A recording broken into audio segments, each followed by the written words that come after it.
Patay ang isang construction worker matapos siyang pagsasaksakin ng nakalitan niyang truck driver o tricycle driver na kanyang pamanang kumpare. Pinagahanap na ngayon ang tumakas na sospek. Yung nangyari ay nahuli kam at tinutukan ni Emil Sumangil. Exclusive mo. Abala kagabi ang mga bata sa paglalaro habang ang iba'y nagbabakay-bahay at nangangaruling sa Gagalangin, Tondo, Maynila. Nang biglang sumiklab ang gulo. Nabulabog ang eskinita, kumaripas ng takbo mula sa dulo, papalabas ang mga tao. Di malaman ng mga bata ang kanilang gagawin. Nakuha na ng CCTV ang lalaking tumatakbo na may bitbit na kutsilyo.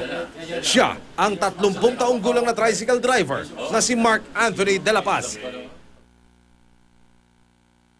Ilang minuto pa lang ang lumilipas, sinaksak ni Anthony ang kumpare niyang si Romy Agusejo, 50 anyos.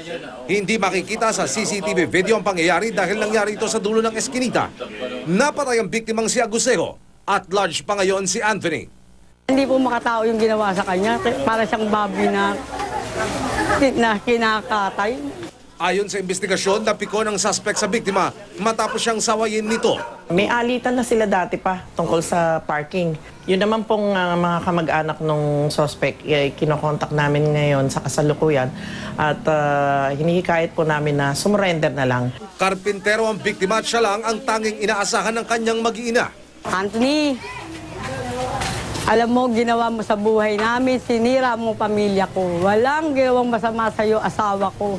Bakit ginanito mo kami? Sumuko ka na. Yan lang ang gagawin mong tamang paraan. Humarap na rin sa kamera ang asawa ng suspect. Nagsumamo sa mister na sumuko na lamang alang-alang sa kanilang mag-iina.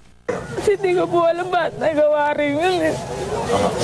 Parang ano na namin sila tayo rin eh.